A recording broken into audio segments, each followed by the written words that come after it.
तो इंशाल्लाह हम तो जैसे इन्होंने निखत ने कहा कि ये हमने इनिशिएटिव इसने समीरा मोहसिन का था और हम कोशिश करेंगे कि हम थोड़ा बहुत इस सब एक दूसरे के ओपिनियन से एक्सपीरियंसेस से फायदा उठा सकें। तो आई थिंक हम इसको स्टार्ट करते हैं। इट्स आफ्टरनून हियर, तो लोगों का हो सकता है कि ग्रेजुअली इसको ज्वाइन करते जाएं। आई थिंक मैं आई थिंक हिरा से कहूंगी कि हिरा आप प्लीज थोड़ा सा अपना इंट्रोडक्शन करवाएं and then we will start the talk with your introduction and with your opinion.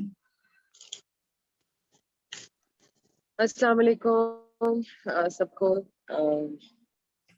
Thank you very much, Nikhat. Thank you very much for all the wonderful people who have put this amazing forum together. This concept, which is brilliant. First of all, मैं आप लोगों को शाबाशी दूंगी, आपको congratulate करूंगी, and I am totally supporting this idea. इल्म को हर तरीके से सपोर्ट करना चाहिए, और जब लफ्ज आता है तालीम का, तो तालीम अकेले नहीं होती है, उसका ताना बाना होता है तालीम और तरबियत के साथ। हमें हमेशा ये दो वर्ड्स एक साथ कहते हैं। और निघत का जब नाम आया तो मैंने I just close my eyes and I said okay to it, इसलिए क्योंकि मेरा निघत से इंटरेक्शन हुआ था जब निघत ने मेरी बेटी को पढ़ाया था। तो पढ़ाते बहुत लोग हैं, टीच भी करते हैं, हम स्कूल भी जाते हैं, वहीं से हमारा ये सिलसिला पढ़ाई लिखाई का शुरू हो जाता है। सॉरी, एक्सक्यूज मी, आप लोगों को एम्बिएंट साउंड्स आ रही होंगी, I am outside the house, very sorry for that. Going back to Nighat के, निघत का मेरा जो था वो एक्सचेंज हुआ when she taught my daughter.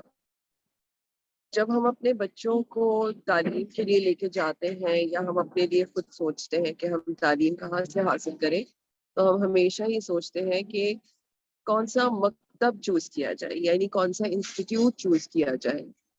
और हमें उसकी बहुत ज़्यादा कंसर्न होती है कि जी जहाँ हम खुद जा रहे हैं, जहाँ हम अपने से ज़्यादा मेरे ख्याल में से अपने बच्चों का सोचते हैं कि जी हम जहाँ उनको भेजेंगे वो कैसी जगह है, उसका एनवायरनमेंट कैसा है, वो कैसा शख्स है जो हमारी औलाद को, जो हमारी जिस्म से निकली हुई हमारी सबसे करीब तरीन चीज है, उसको वो किस तरह से वो तालीम देगा, वो क्या तरबियत देगा।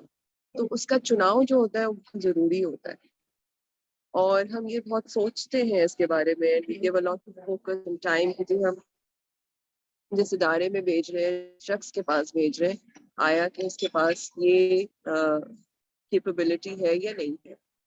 और ये चीज मैंने निखत में देखी थी कि निखत ना सिर्फ एक टीचर थी, लेकिन उनका एक विजन था, उनका एक जो था ना एक थॉट स्ट्रक्चर था, जिसकी वजह से मेरा इनके साथ इंटरेक्शन हुआ और बढ़ा। और आज मुझे बहुत खुशी है कि निखत उस विजन को लेके आज यहाँ तक पहुंची है कि उन्होंने एक सिस्टम क्रिएट किया है। देखिए, हर इंसान की एक ख्वाहिश होती है कि वो इस दुनिया में आए, वो कुछ करे और उसके लिए वो याद किया जाए।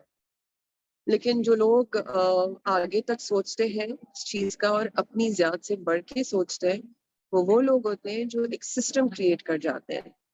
यानी कि मैं हूँ या ना हूँ, मैं रहूँ या ना रहूँ, मेरे बाद कोई एक ऐसा अमल हो जिससे इंसान इस्तिफादा हासिल करे, यानी जहाँ तक वो चीज़ जा सकती है वो जाए, और जितने लोग उससे फ़ायदा उठा सकते हैं वो उठाएं।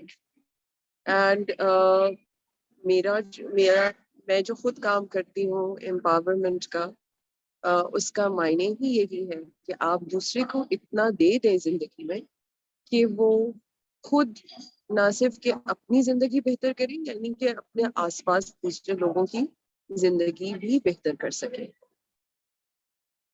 अच्छा, जहाँ तक तालीम का ताल्लुक है, तालीम क्यों हमारे लिए बहुत ज़रूरी है, क्योंकि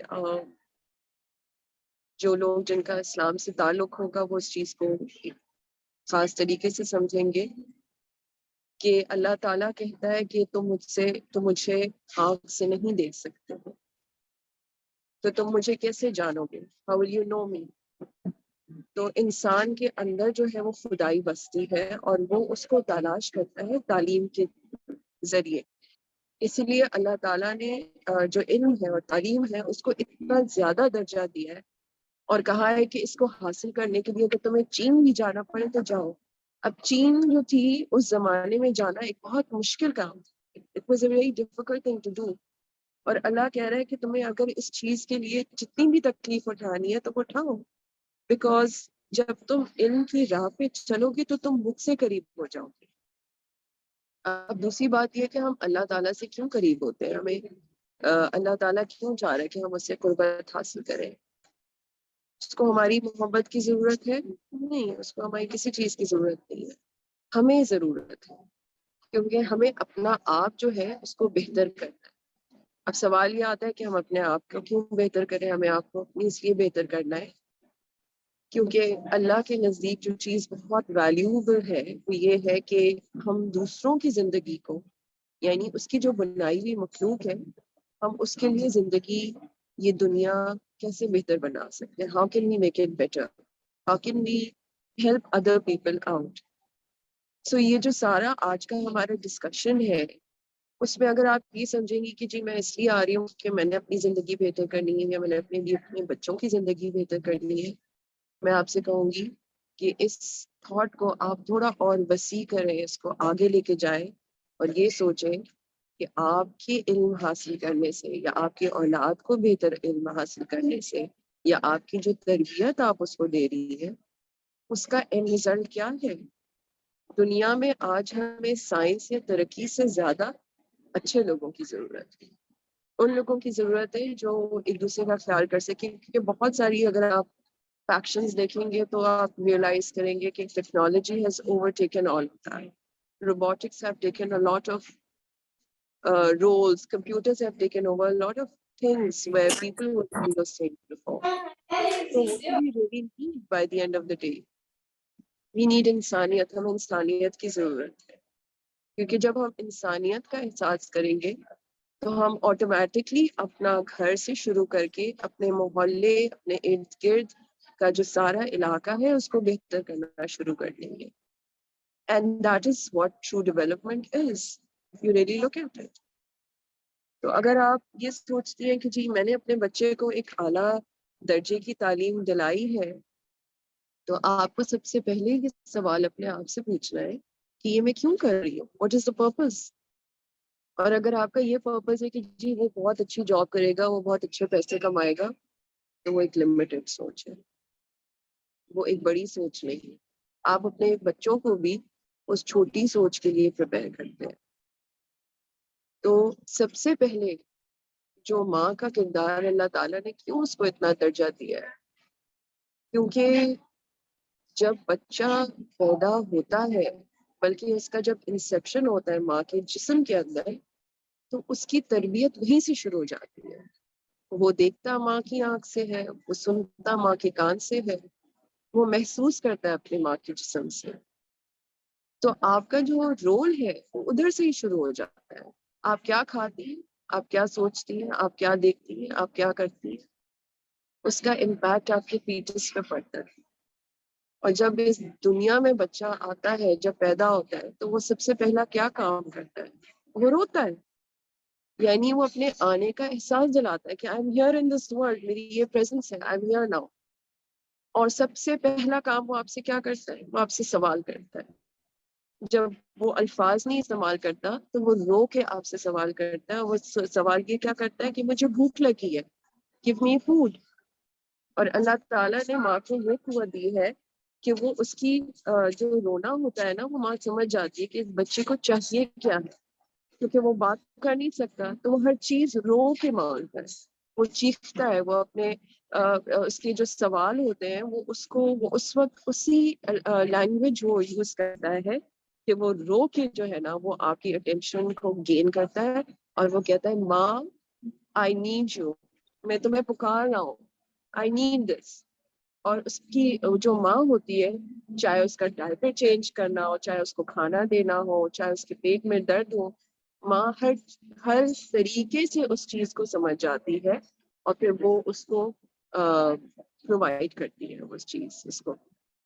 तो ये माँ जो अपने बच्चे को शुरू दिन से समझ रही है, जब से वो इस दुनिया में आया है, क्या इस माँ का उस बच्चे का सवाल करना जो है, उसके सवाल करने से झुरझुरा जाना, या उसके सवाल का सही जवाब ना देना,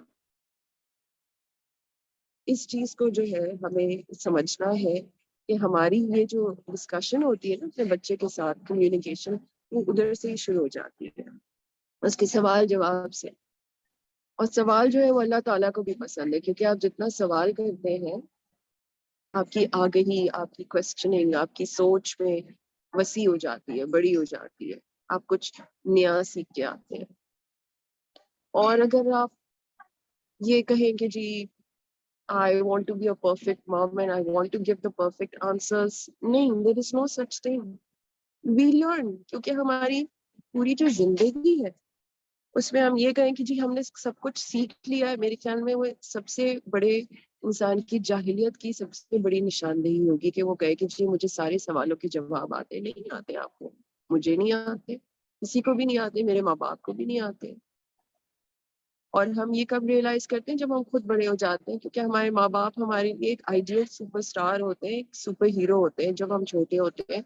और जब हम बड़े होते हैं तो हमें एहसास होता है कि they are real people like us, they have made mistakes and it's okay, because it's a process. क्योंकि पूरी जिंदगी आप इल्म हासिल करते हैं, पूरी जिंदगी आप सीखते हैं, पूरी जिंदगी आप एब्जॉर्ब करते हैं। तो ये जो है एक ऑनगोइंग जर्नी है। और जहाँ तक इस फोरम का ताल्लुक है, उसमें मैं ये कहूंगी कि ये एक कांस्टेंट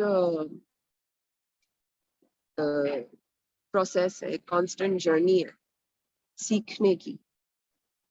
अगर आपके अंदर ये चीज है कि मैं अपनी औलाद से नहीं, अपने छोटे से नहीं सीख सकती, तो you need to question yourself.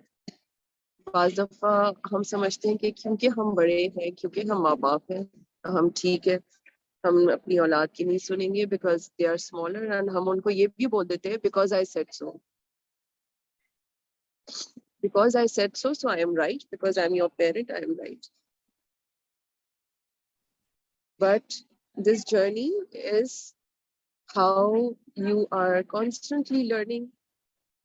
And to a lot of women, because मैं उनके साथ काम करती हूँ, उनकी कोचिंग करती हूँ, खवातीन के अलावा मैं मर्द हजरात की भी कोचिंग करती हूँ। हर इंसान के अंदर कोई ना कोई डर होता है, कोई ना कोई खौफ होता है।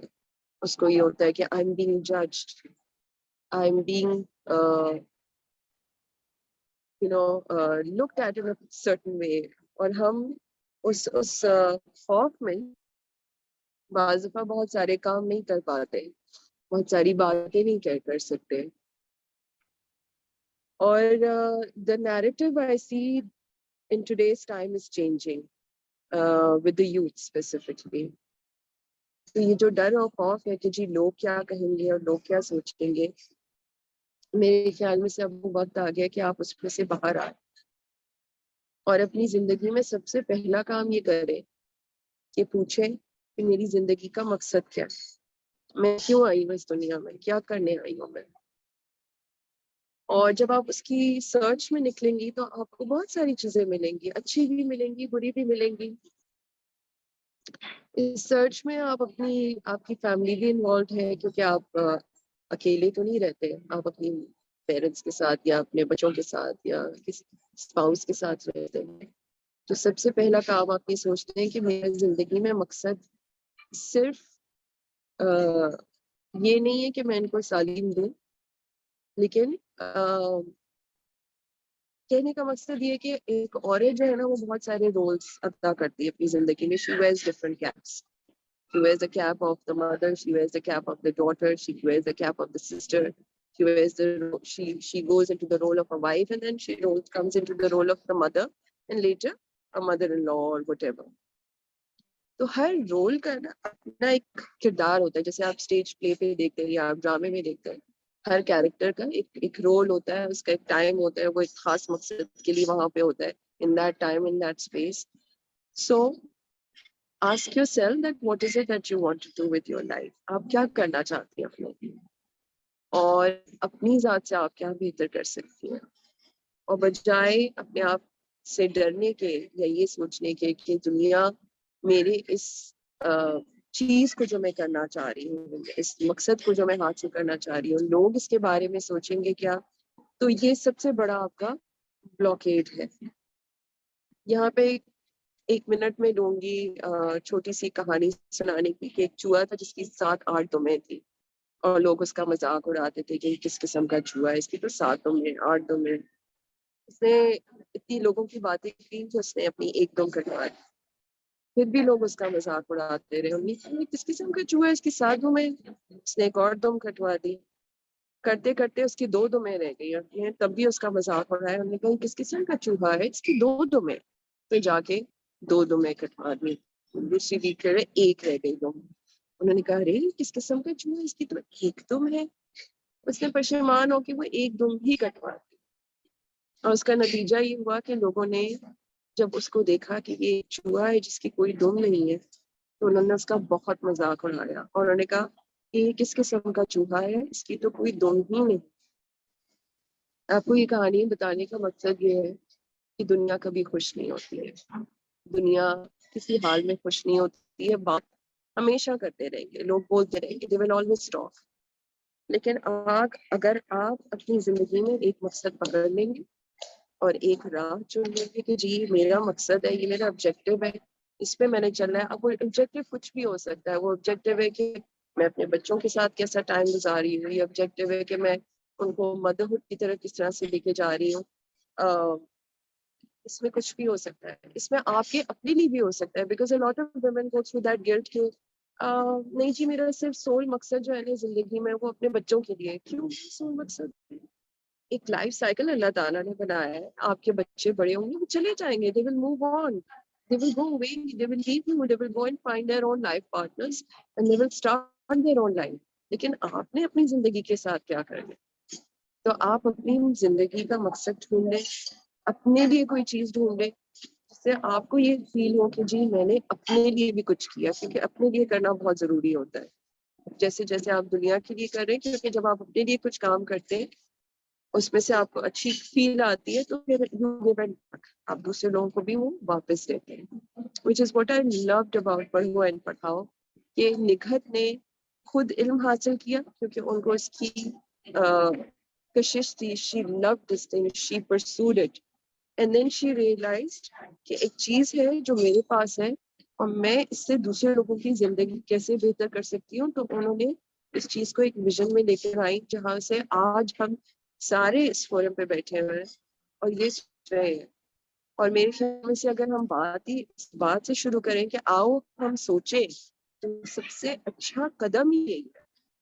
क्योंकि हम क्या काम करते हैं, हम सोचते नहीं है, हम बोलते हैं, हम भाग रहे होते हैं, हम हर सिम्त में जा रहे होते हैं, लेकिन हम जिंदगी में एक काम बहुत कम करते हैं, और ये कि हम सोचते नहीं है। और सोचने से ये मतलब नहीं है कि मैं ये बैठ के सोचूं कि लोग क्या कहेंगे। नहीं, सोचने का मकसद ये है कि मैं अपनी जिंदगी का एक मकसद ढूंढूं, एक डायरेक्टिव ढूंढूं, एक ऑब्जेक्टिव ढूंढूं और उसके बाद मैं उसके अराउंड एक वेब क्रिएट करूं कि ये लिंक्स मैं बनाऊं कि how will I connect my life to another person? How will I get out of my zone and affect another person's life and make it better? तो ये जो है ना, आप अपनी इस मकसद, जिंदगी का मकसद या एक काम जो आपको पसंद हो, आप उसको एक बॉक्स के अंदर लिखें कि ये काम मुझे पसंद है। उसमें आपका कोई भी काम हो सकता है, सिलाई कढ़ाई पसंद है, ड्राइंग करना पसंद है, बेकिंग पसंद है, पढ़ना पसंद है, फलानी चीज पसंद है। अब आपने उसको एक स्क्वायर के अंदर लिख दिया। अब आप उसको कनेक्ट करना शुरू कर दें कि मैं इससे और आगे क्या कर सकती हूँ इस चीज का। और जहाँ तक आपके बच्चों का ताल्लुक है, क्योंकि इस फोरम पे हम इस चीज पे भी बात कर रहे हैं कि जी हम अपने बच्चों की किस तरह से मदद कर सकते हैं। Hira, सबसे पहले sorry to interrupt. Can I just say something? Please please. अभी जो आपने जैसे स्टोरी वो बताई चूहे वाली, तो मुझे उसको जब आप बताई थी तो उसको सुनते हुए मुझे ऐसा लग रहा था कि जो हमारे जो आजकल बच्चे हैं ना, मतलब नॉट हम उसको अपने ऊपर करें, मुझे लगता है कि आजकल का जो बच्चा है, प्री टीन और टीन्स, ये सबसे ज्यादा वो बच्चे इसी उसमें ही हैं, मतलब माइंडसेट में होते हैं कि अच्छा मेरे क्लास फेलो के पास ये चीज है, मेरे फ्रेंड्स के पास ये चीज है, तो ये मेरे पास हो, या अगर उसके पास कोई चीज है तो वो उसकी इतनी उसे नहीं देख रहा होता, नहीं कर पा रहा होता कि ये चीज मेरे पास है तो मैं उस पर शुक्र करूं, या हो सकता है जो चीज मेरे पास है वो दूसरे के पास नहीं है। तो मतलब ये वाली स्टोरी मुझे बड़ी आजकल के बच्चों के हिसाब से रिलेटेबल लग रही थी। इफ यू डोंट माइंड, सना अरबी हमारे साथ है। इन्होंने एक बहुत अच्छी बात हमारे साथ शेयर की थी उस वक्त, कि सना ने अभी थोड़ा सा गैजेट कंट्रोल करके रखा हुआ है उमर को, तो लेकिन उन्होंने उसको चैनलाइज किया है। तो अगर सना आप उसको थोड़ा सा बताएंगे आपने उसको कैसे चैनलाइज किया उमर के गैजेट कंट्रोल को। लेकिन उससे पहले मैं चाहूंगी कि हम तो सना को जानते हैं बहुत अच्छे से, सना आप अपना इंट्रोडक्शन हमारे बाकी ऑडियंस के लिए प्लीज अपना करवाइए। Assalamualaikum. Thank you so much, Sana. It's always weird addressing someone of the same name, but thank you so much. I'm the founder of Jadda Super Readers. ये एक initiative है जिससे हम बच्चों की reading habits encourage करते हैं. And माशाल्लाह मुझे देख के बहुत अच्छा लगता है कि आजकल बहुत बच्चे हैं, बीच में एक slump आ गया था reading में, but I still see कि there are a lot of children who are still interested in reading. क्योंकि रीडिंग एक ऐसी एक्टिविटी है जो कि बहुत प्रोडक्टिवली बच्चों के दिमाग को एंगेज करती है। और मतलब ये चीज मैंने अपनी आंखों से देखी है कि जो I have seen a lot of children कि अगर वो एक हफ्ता भी नहीं पढ़ते हैं तो एकदम से उनकी इंटेलिजेंस में, उनके फोकस में एकदम से एक स्लंप आता है। और अगर वो लोग at a stretch 3 to 4 days भी पढ़ना शुरू करते हैं तो एकदम से I notice even things like their vocabulary changes. तो ये एक चीज इतनी ज्यादा जरूरी है हम लोग के बच्चों में, क्योंकि हम लोग के इस जनरेशन में व्हाट आई फील इज कि आवर चिल्ड्रन लैक फोकस। बहुत मुश्किल है। ऑब्वियसली जो बात गैजेट्स की आपने ही कही है वो बहुत ज्यादा, this is I think one of the biggest challenges of our generation. मतलब as parents of teenagers challenges हमेशा से रहे हैं। आई नो दैट हम सब मदर्स यहाँ पे, हम लोग भी एक जमाने में टीनेजर्स थी, और अगर हम ऑब्जेक्टिवली सोचें अपनी टीनेज के बारे में तो there were some challenges or the other that our parents faced as well. So I wasn't much of a rebel myself, but I do remember कि मेरी सबसे बड़ी जो weakness थी वो थी मेरे अपने फ्रेंड से फोन पे बात करने की, on the landline obviously, जो एक shared landline कॉर्ड वाला होता था। तो सबके कोई ना कोई challenges थे, सबके कोई ना कोई parenting issues थे, and I feel this is my personal opinion कि हमारी generation का बहुत बड़ा जो एक issue है वो है screen time। तो हम कैसे उसको चैनलाइज कर सकते हैं, तो इसीलिए जद्दा सुपर रीडर्स एक मैंने ऐसा इनिशिएटिव शुरू किया था जिसके through I try to make reading a very exciting activity. कि मतलब reading is not just about कि आप बस बैठ के एक किताब खोल के पढ़ें, नहीं, हमें कैसे इस चीज को बच्चों को ऐसे अट्रैक्टिवली प्रेजेंट करनी है कि वो सब खुद चाहें कि हम ये बुक उठाएं। And it's not just about picking up a thick novel and reading it. If your children are more interested in non-fiction, if they are more interested in comic books, just try to make deals, try to make arrangements with the children wherein they try to understand your point of view, they try to work it out by themselves why reading is so important. And for me, reading is not just something that we should have our children do, but rather it should be a family activity, because बच्चों के साथ वो monkey C monkey do वाली चीज चलती है। No, चाहे वो बच्चे हों चाहे वो बड़े हों, बल्कि हम खुद ऐसे हैं। हमारे जो कंपनी होती है, हम अपने जिस फ्रेंड सर्कल के साथ हैंग आउट कर रहे होते हैं, somehow or the other over a period of time we turn into our friends as well. और बच्चे तो अभी कितने छोटे हैं, उनको तो हम जैसे भी चाहें मोल्ड कर सकते हैं।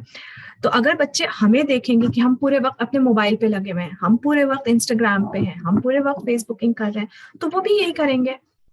How can we expect? मैं खुद अगर फेसबुक कर रही हूँ, मैं कहूंगी कि Umar get off your device. Why will he do that? He's going to say, Mama, you're also on Facebook, you're also on Instagram. So we have to be very conscious about what sort of mentorship are we doing as parents to our children, right? So this is why if we want our children to read, we have to read, and it's never too late to start. मेरी एक बहुत अच्छी दोस्त है, उसका बेटा और Umar KG में साथ में थे, किंडरगार्टन में। She was never a reader. उसने मेरी पैंडेमिक के जूम के सेशंस में अपने बेटे को, जो मैं पहले करती थी बुक क्लब जूम पे, नॉट एट द मोमेंट, तो उसने ज्वाइन कराया और अपने बच्चे का इंटरेस्ट देख के when she went to Jerry to buy books with him, उसने अपने लिए एक उठा ली, and at the age of 35 she suddenly became a bookworm. So if you are not interested in reading and you think कि मैं अपने बच्चे को कैसे शुरुआत करूं, it's never too late to start at all. बात आ रही है, I don't want to diversify this talk too much. बात इसकी थी कि this was supposed to be an open mic mainly for teenagers to talk about their emotions and their perspective, or parents of teenagers. Now I am not a parent of a teenager yet. मेरा बेटा 10 साल का भी हुआ है कुछ महीने पहले, बट मुझे ये लगता है कि जो हमारे टाइम पे हम लोग जो 15-16 साल की एज में कर रहे थे वो आजकल के 12-13 साल के बच्चे कर रहे हैं. एंड तो Umar is at the preteen और द ट्वीन स्टेज. तो मुझे तो यही लगता है कि जब से वो 10 साल का हुआ, I noticed a big change in his personality. तो I feel like I need to change my parenting style because he is my only child. एक तो सिंगल चाइल्ड होने के ही उसके अपने he has a lot of issues because of that, because he's always lonely, he has very little company. जब अगर वो park जाएगा या नेबर्स के साथ कहीं एफर्ट करके जाएगा तभी उसको कंपनी मिलती है. तो even for me it requires a lot of extra effort, क्योंकि it's not easy for me to connect to a 10-year-old boy anymore. जब वो छोटा था तो हम लोग बहुत एक दूसरे के साथ टाइम स्पेंड करते थे. अब उसका टॉयज में इंटरेस्ट नहीं है, उसका क्राफ्ट्स में इंटरेस्ट नहीं है, रीडिंग में भी उसका बहुत ज्यादा इंटरेस्ट स्लम्प हो गया है. तो for me to channelise his interest, और जाहिर सी बात है at the end of the day he wants to play Roblox, he wants to watch Camp Cretaceous or his favorite shows. He wants to watch कौन है Mr. Beast है YouTube पे, और Mr. Who's the Boss है. तो ये सब है. So in a way, I feel very blessed because I do, like I said, I do give him screen time, but he knows that all these screens are mine. उसको जो हमने laptop दिया था virtual school का, उस laptop का user name था Sana Arbi. So he knew it was in his room on his desk all the time, but he knew at the end of the day, की ownership इस laptop की मेरी है. We've given him an iPad, but that's my iPad and it has no apps of his own. मेरे phone पे एक भी single game नहीं है. There is just one game which is my weakness, which I play. So when mothers say कि हमारा बच्चा phone पे addicted है, आप सबसे पहले अपना फोन उठा के देखें कि इसमें आपने कितनी apps डाली हैं या आपके बच्चे को आपने डाउनलोड करने की इजाजत दी है. So, it starts from there. I'm not being judgmental at all because like I said, I am facing the struggles with my own son a lot.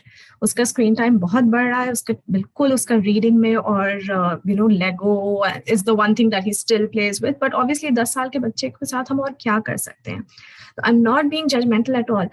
But at the end of the day, एक मेरी दोस्त थी, बल्कि Samira Mohsin and my common friend, Aisha, she moved to Canada a few years ago. वो मुझसे कहती थी हमेशा, who's the parent? We want to be friends with our children, but at the end of the day, there has to be a line between friendship and parenthood. So Aisha आपा हमेशा मुझसे कहती थी कि Sana, always remember who is the parent. Are they the parent or are you the parent? तो आप अपने बच्चों को डिप्राइव भी नहीं कर सकते हैं. हम लोग अपने बच्चों को बिल्कुल भी डिप्राइव नहीं कर सकते हैं of screen time, of devices, but at the same time you have to exercise some level of control over it. तो अब उमर का ये है कि I let him watch shows, but as long as I know what show he is watching. हमारा living room है वो घर के बीच में है, बिल्कुल किचन के सामने है. He is only allowed to watch his screens over there. He's not allowed to go to his room, close the door and sit on the bed and watch screens. No, that is a firm no. बहुत घंटे देखता है, much more than I'm comfortable with, but like I said again, उसके पास इतना, he has no company, no siblings to fight with, to yell at. He, बहुत at the end of the day वो ज्यादातर घर पे अकेला ही होता है, especially during holidays. चले weekdays पे तो वक्त कट जाता है, स्कूल से आना, लंच करना, ये सब करना, but weekends पे और holidays में बहुत मुश्किल होता है. So I do let him watch, his YouTube or everything for many more hours than I would be comfortable with. But at the same time, I know कि वो जो देख रहा है वो meaningful देख रहा है. बीच में उसको phones का बहुत ज़्यादा obsession था, तो he is watching some YouTubers who discuss phones, like comparison, Samsung versus iPhone और ये वो. तो मुझे लगता है कि अगर वो ये सब चीज़ें भी देख रहा है तो वो उसमें से कुछ सीख रहा है. So I make sure कि if he is on YouTube, he's learning something meaningful out of it. And, even if he's learning about devices which he's not allowed to own, but he has a lot of information about them. So maybe one day he might channelize that and go towards engineering. और बीच में उसको architecture का interest हो रहा था, तो वो buildings के बारे में shows देख रहा था. बीच में मुझे लगा कि उसको थोड़ा सा, he's taking very good pictures from my phone. तो मुझे लगा कि इसका फोटोग्राफी का इंटरेस्ट थोड़ा सा प्रमोट करने के लिए my husband and I we discussed about it and we decided कि fine, let's open an Instagram page for him which will be controlled entirely from my phone.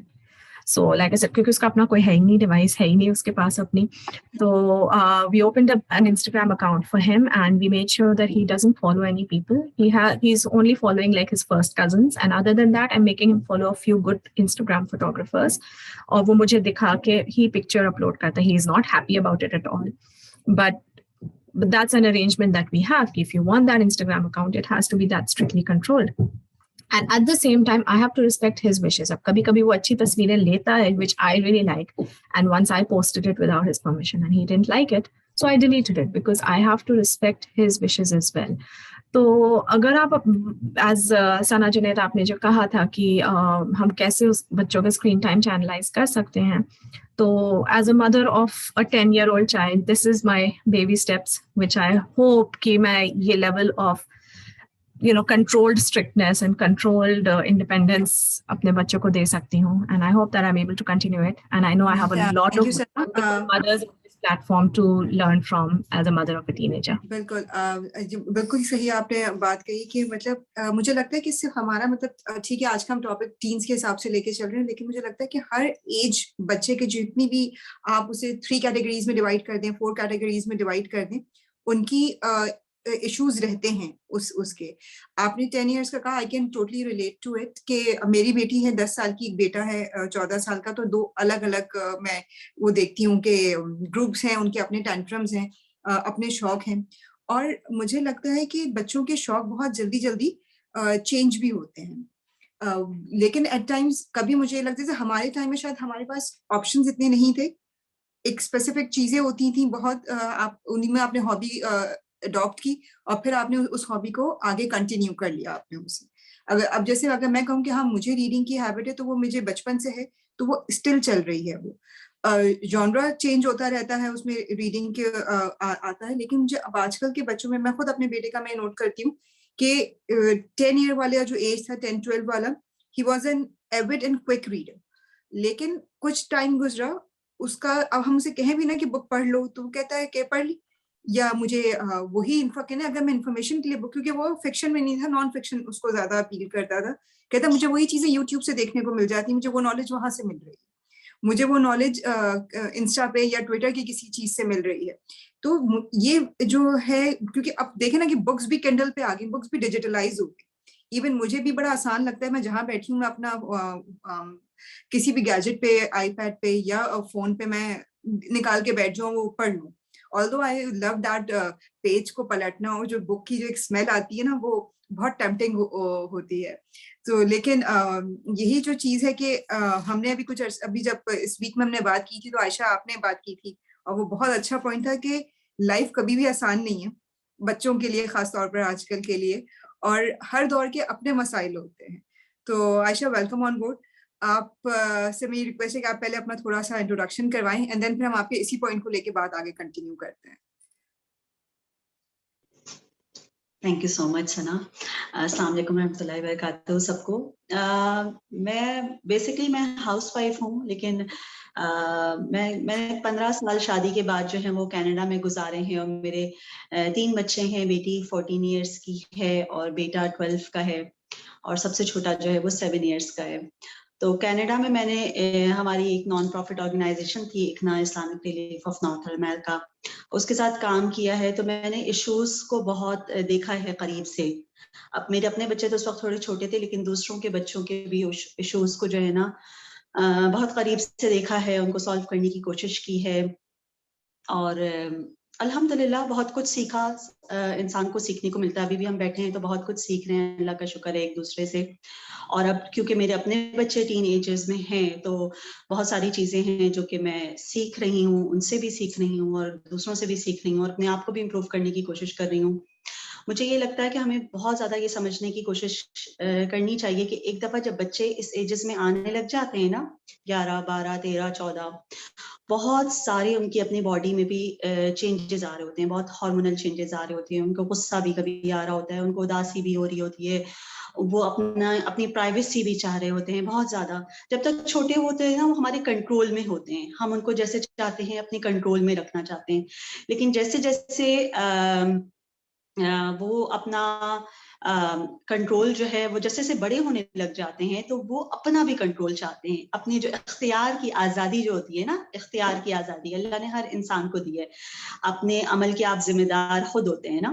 तो जैसे जैसे वो बड़े होने लग जाते हैं वो अपने डिसीजंस लेना चाहते हैं, उनकी अपनी चॉइसेस होने लग जाती हैं, वो जिंदगी में अपने फैसले करने चाहते हैं, अपनी मर्जी से चीज़ों का इस्तेमाल करना चाहते हैं, अपनी मर्जी से वक्त का इस्तेमाल करना चाहते हैं, जो कि एज अ पेरेंट हमको फिर अच्छा नहीं लग रहा होता है। हमको लग रहा होता है कि नहीं ये चीज़ गलत है, वो चीज़ गलत है, क्योंकि हम बहुत दूर तक जाकर सोच रहे होते हैं और बच्चे उतना दूर तक जाकर नहीं सोच रहे होते, उनके रिजल्ट्स को नहीं देख रहे होते, हम देख रहे होते हैं एज अ पेरेंट। तो फिर होता क्या है कि क्योंकि हम उन पर रिस्ट्रिक्शंस लगाते रहते हैं, हम समझते हैं जो बच्चा अभी तक हमारे कंट्रोल में था, टीन एज में भी जाकर वो हमारे कंट्रोल में ही रहेगा, लेकिन ऐसा होता नहीं है। हम जब उनके ऊपर हद से ज्यादा जब सख्ती करने लग जाते हैं तो होता क्या है कि बच्चों को जो अभी तक हमें आइडियलाइज कर रहे थे कि एज अ पेरेंट उनको हम बहुत अच्छे लगते हैं, वो उनको लगता है कि ये तो बहुत स्ट्रिक्ट है, माँ बाबा चेंज हो गए हैं, उनको तो बिल्कुल एक जेलर वाली कैफियत उनको लगने लग जाती है कि बच्चे हमारे साथ वालिदैन जो है बहुत ज्यादा सख्ती कर रहे हैं। और ऑन द अदर हैंड हमको ये लग रहा होता है कि ये क्या हो रहा है, ये तो मैं अभी तक तो समझ रही थी जिस बच्चे को मैं बहुत अच्छा रेस कर रही हूँ, जो कि मेरा बड़ा फर्माबरदार था, बड़ा ओबीडियंट था, मेरी बड़ी सुनता था, अब इसको क्या हो गया, इसकी टोन कैसी हो रही है, ये कैसे मुझसे बात कर रहा है, ये कैसे मेरी नहीं सुन रहा। तो हमें लगता है कि शायद सारी मेहनत खत्म, सारी अकारत गई, जो इतने सालों की मेहनत थी, जो मैंने इतनी इतनी कोशिशें की, मैं तो शायद एक नाकाम माँ हूँ, शायद मैंने कुछ नहीं किया, मेरा सब कुछ खत्म हो गया। और दूसरी अदर हैंड बच्चे हमसे दूर हो रहे होते हैं, तो एक डिस्टेंस आने लग जाता है पेरेंट्स में और बच्चों में, जो कि बहुत ज्यादा खतरनाक है, बहुत ज्यादा खतरनाक है। अगर ये चीज आने लग जाए तो यहीं पे हमें स्टॉप लेना है, यहीं पे हमें पॉज लेना है, यहीं पे हमें सोचना है कि ये क्या हो रहा है ना। तो जो मैं बार बार पहले भी मैंने अपने मैसेज में भी लिखा था कि बच्चों से बॉन्डिंग बहुत अच्छी होनी है। बॉन्डिंग का मतलब ये है कि हमें उनके साथ ना क्वालिटी टाइम बहुत स्पेंड करना है। अगर बच्चे छोटे हैं तो अभी से कोशिश करनी है कि बच्चों से टॉक टाइम, यानी कि जब मेरे बच्चे छोटे थे ना, तब से मैंने, बहुत सालों पहले की बात है कि मैंने उनसे क्वालिटी टाइम रखना शुरू कर दिया था कि हर रात सोने से पहले हर बच्चे के इंडिविजुअल, एक तो हम कलेक्टिव टॉक करते हैं ना, एक हर बच्चे की अलग पर्सनालिटी होती है, अलग शौक होते हैं, तो बच्चों से इंडिविजुअली भी 10 से 15 मिनट बच्चों से बात करना, उनके बारे में जानना। अच्छा, क्वालिटी टाइम में भी ये नहीं होना चाहिए कि हम उस वक्त भी उनको नसीहतें कर रहे हो, हमें उनको जानना बहुत जरूरी है, एज अ लिसनर उनको सुनना है, अच्छे दोस्त उनके बनना है, इस तरह से कि हम जितना उनको सुन सकें, जितना हम उनको सुनेंगे ना, तो हमें उनकी प्रॉब्लम्स का पता चलेगा, उनके क्या चैलेंजेस हैं जो कि वो फेस कर रहे हैं। अब हमारे बच्चे जो आजकल के दौर में जो एक टॉक्सिक एनवायरनमेंट है ना सोशल मीडिया का, एक रेस है, हर कोई अपनी फैब्रिकेटेड इमेज दिखा रहा है, हर कोई ये दिखा रहा है कि मैं बहुत खुश हूँ और दूसरे को ये लग रहा है कि इसके पास सब कुछ है, मेरे पास ये नहीं है। तो ये एक बच्चों में डिप्रेशन, एंजाइटी, एक कंपटीशन की फिजा ये चीजें पैदा कर रही है ना। हम इन चीजों को शायद सीरियस नहीं लेते, हम कहते हैं नहीं बेटा डजंट मैटर, इट्स ओके, ये लीव इट, लेकिन बच्चों के लिए वो चैलेंजेस बहुत ज्यादा अहम है। हमें उनकी जगह पर जाकर समझना है कि मेरा बच्चा ये चैलेंज किस तरह से देख रहा है ना, किस तरह से देख रहा है, उनकी जगह पर जाकर समझेंगे इस बात को, तभी फिर हम उनको एक बॉन्डिंग भी हो सकेगी, तभी हम उनको मशवरे भी दे सकेंगे। तो बॉन्डिंग होना नंबर वन तो मैं ये कहूंगी कि किसी भी चीज पर, उनकी किसी भी चीज पर, टीन की किसी भी चीज पे फौरी रिएक्शन नहीं दें। फौरी रिएक्शन जो हम देते हैं ना, फौरन जो रद्द अमल देते हैं, वो गुस्से वाला होता है, उसमें टोन खराब हो जाती है, उसमें हमारे रिलेशंस खराब होते हैं बच्चों से। तो फौरी रिएक्शन ना दें, थोड़ा सा पॉज लें, थोड़ा सा रुकें, थोड़ा सा सोचें, थोड़ा सा समझें बात को और फिर उनको आगे से बात करें। नंबर 2 मैं ये कहूंगी कि बॉन्डिंग बहुत इंपॉर्टेंट है, बहुत इंपॉर्टेंट है बॉन्डिंग। अगर बच्चों से हमारी टीचर कहती थी बॉन्डिंग ऐसी होनी चाहिए कि कल को आपके बच्चे को कोई अच्छा लग रहा है तो वो आके आराम से बता सके आपको कि ये है, और यानी कि इतनी एक दोस्ती वाला रिलेशन होना चाहिए, इतनी शदीद बॉन्डिंग हो कि उसको कोई हेजिटेशन नहीं हो कि मैं माँ से या बाप से ये बात नहीं कर सकता। कोई भी मसला उसको दुनिया में, वो सबसे पहले आकर अपने माँ बाप से डिस्कस करे, उसको बताए कि ये, क्योंकि उसको ये यकीन हो कि ये एक ऐसी जगह है जहां पे मुझे धुतकारा नहीं जाएगा, जहां पे मुझे डांटा नहीं जाएगा, जहां पे मुझे सही और राइट इंफॉर्मेशन मिलेगी, सही और राइट मुझे प्रोटेक्शन मिलेगी जहां पर ना। क्योंकि इंफॉर्मेशन तो इतनी है आजकल की दुनिया में। आज मैं अपने बच्चों को भी हमेशा ये कहती हूँ, बेटा किसी भी चीज का सवाल हो, पहले आके मुझसे करो, पहले आके बाबा से करो, क्योंकि इन्फॉर्मेशन तो हर कोई दे देगा, लेकिन किस तरीके से देगा वो तरीका गलत हो सकता है। फिर नंबर 3 मैं ये कहूंगी कि मैं इस बात पे बिल्कुल भी यकीन नहीं करती, हर वक्त की चेकिंग, हर वक्त की सख्ती, मेरा बिल्कुल भी यकीन नहीं है इस बात पर। मुझे ये लगता है ये मसाइल का हल नहीं है। हम देखें 24 आवर्स उनके ऊपर चेकिंग रख ही नहीं सकते। अगर उनके ऊपर हम हद से ज्यादा कंट्रोल रखेंगे, हद से ज्यादा हम उन पर चेकिंग रखेंगे, तो हम उनका ट्रस्ट लूज करेंगे, हम उनसे अपने आप को मजीद दूर कर रहे होंगे। तो हमें बहुत ज्यादा एक जो ट्रस्ट की फजा है ना वो खत्म हो जाएगी। हमें अगर हम उन पर उनके पीछे में उनके फोन्स यूज कर रहे होंगे, चेक कर रहे होंगे वो किससे डिस्कॉर्ड पर किस से बात कर रहे हैं, हर वक्त की चेकिंग से हम अपने आप को भी परेशान करेंगे और उनको भी परेशान करेंगे। हमने उनकी तरबियत ऐसे करनी है कि उनको ये पता हो कि what is right and what is wrong, क्या सही है क्या गलत है, क्या बात करनी सही है क्या बात करनी गलत है। हमें माशरे को एक अच्छा इंसान, एक अच्छा मुसलमान देना है। एक दफा आपका बच्चा बालिग हो गया, वो एडल्ट बन गया, वो अपने अमल का खुद जिम्मेदार है, ये बात हमें समझने की कोशिश करनी है। हम सारी जिंदगी उन पर चेकिंग नहीं रख सकते, सारी जिंदगी उन पर सख्ती नहीं कर सकते, क्योंकि वो अब एक खुद भी बड़े हो रहे हैं ना, और वो चाहते हैं कि वो उनको एक एडल्ट की हैसियत से ट्रीट किया जाए। तो हम हर वक्त की निगरानी से कोई फायदा नहीं हो सकता। अपने बच्चों को मैं तो कहती हूँ दुआएं बहुत ज्यादा, बच्चों की अच्छी कंपनी के लिए दुआएं कि बच्चे दोस्तों से बहुत सीखते हैं, और बच्चों को अल्लाह की निगरानी में दे दें। हमारे सामने तो एग्जाम्पल्स हैं, हजरत मूसा को निगरानी में दे दिया उनकी माँ ने अल्लाह की निगरानी में, तो घर फिरौन का था लेकिन निगरानी अल्लाह की थी, तो परवरिश बेहतरीन हुई ना। तो जहां पे भी बच्चे जाएं, आज तो हमारे पास बैठे हुए हैं, कल को आला तालीम के लिए बाहर निकलेंगे, हम कब तक उनकी निगरानी, कब तक उनकी चेकिंग करेंगे। तो उन पर ट्रस्ट करें, उन पर एतमाद करें, उनसे बेहतरीन बॉन्डिंग रखें, उनसे बेहतरीन दोस्ती रखें, और उनके लिए बेहतरीन दुआएं करें कि दुआ जो है वो मोमिन का हथियार है, और उनको अल्लाह की निगरानी में दे दें। बाकी ये है कि कभी भी अगर हमारे बच्चे अच्छे हैं तो कभी भी इस बात पर भी फख्र नहीं जताएं कि हमारी तरबियत बहुत भरपूर है, हमने बहुत एफर्ट्स डाली हैं, क्योंकि अगर अल्लाह का साथ ना हो तो अंबिया की भी औलाद को हमने बिगड़ते हुए, हमारे सामने वो भी एग्जाम्पल्स हैं कि फिर कोई भी हमारी अपनी तरबियत का कोई कमाल ही नहीं रहता ना। तो सब कुछ हाथ में अल्लाह के।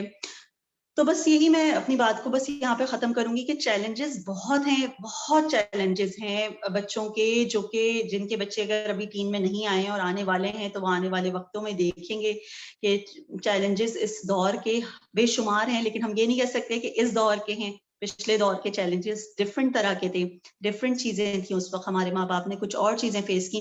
लेकिन आज का दौर बहरहाल फितनों का दौर है, बहरहाल हर चीज का एक्सेस हमारे बच्चे के पास, हर चीज। जब मैं कनाडा में रहती थी, मेरे बच्चों के पास ना फोन होता था, ना लैपटॉप होता था, ना आईपैड होता था। वहां की जिंदगी बड़ी सिंपल थी। वहां पर स्कूल्स में क्रोम बुक्स होती थी जो कि बच्चे वहीं पे यूज करते थे, वहीं पे स्कूल में खत्म हो जाती थी। हमारे घर में एक डेस्कटॉप होता था जो कि कॉमन जगह पे रहते थे। अब मिडिल ईस्ट आए हुए मुझे 2 साल से ऊपर हो गया है, मिडिल ईस्ट आके लाइफ ही यहाँ पर अलग है बिल्कुल। मेरे लिए बहुत ज्यादा चैलेंजिंग थी ये सारी चीजें कि स्कूल में आईपैड भी चाहिए, बच्चे के पास अपना इंडिविजुअल लैपटॉप भी हो, ये भी हो वो भी हो। लेकिन बात सारी है कि ये गैजेट्स से भी अब छुटकारा नहीं पा सकते ना, इनकी पढ़ाइयां ही अब इन पर हैं। तो गैजेट्स का सही इस्तेमाल, वक्त का सही इस्तेमाल, ये सब चीजें हमें खुद भी सीखनी है और बच्चों को भी सिखानी है। आयशा, आपने बहुत सही बात कही है, और आपकी बात से मैं अभी कुछ अरसे पहले मैंने कहीं पढ़ रही थी, तो जैसे हमने कई बात कही ना कि चैलेंजेस बहुत होते हैं, हर वक्त हर दौर के अपने होते हैं, तो उसमें वो शायद गलतियां हमने भी ही की होंगी। लेकिन देखें, लाइफ के कुछ ग्राउंड रूल्स होते हैं जो हर टाइम में सेम होते हैं, जो आपकी बेसिक मॉरल वैल्यूज हैं वो सेम होती हैं। लेकिन उसमें जो बात लिखी थी, जिसने मुझे बहुत अपील किया, वो ये थी कि हमारा जब बच्चा होता है ना, तो हम जिस इन्वायरमेंट में, यानी कि अगर भी मेरा बच्चा 10 साल का है या 8 साल का है, जितने भी साल का बच्चा है, मैं सोचूंगी कि भाई आजकल जो वक्त चल रहा है ना, मैं उसको इस हिसाब से हम इसको ट्रेन करने की कोशिश करते हैं। हमने बच्चे को अगले 10 साल के बाद के लिए हमें उसे ट्रेन करना है कि वो तब, क्योंकि बच्चा तो अभी हमारे साथ है, हमारे शेल्टर, हमारी अम्ब्रेला के अंदर है, बाहर की दुनिया में तो उसने 10 साल के बाद जाना है। तो वो हम अपनी ही जो हमारे ऊपर चीजें इम्पोज हुई थी या जो हम कर रहे होते हैं, हम वही बच्चे के ऊपर भी इम्प्लीमेंट कर रहे होते हैं। लेकिन हर बच्चा फर्क है, हर चीज फर्क है। वो ये ना कि हमें गर्मी लगती है ना तो हम बच्चे को हल्के कपड़े पहना देते हैं, हमें सर्दी लग रही होती है तो हम बच्चे को भी बहुत सारी लेयर्स में डाल देते हैं।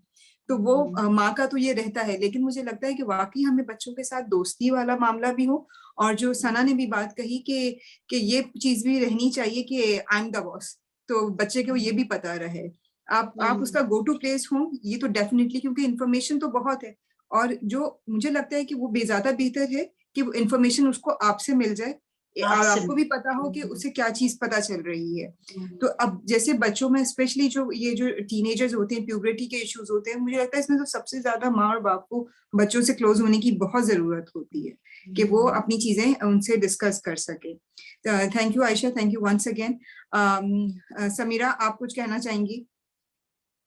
Good afternoon, Assalamu alaikum everyone. I'm so sorry that I'm a silent and mute spectator today because I'm just having a severe case of flu and my throat is totally gone back. So I really appreciate all the kind speakers who have come in and taken over. And once again, we would like to say that we are where we are today because of your support and cooperation.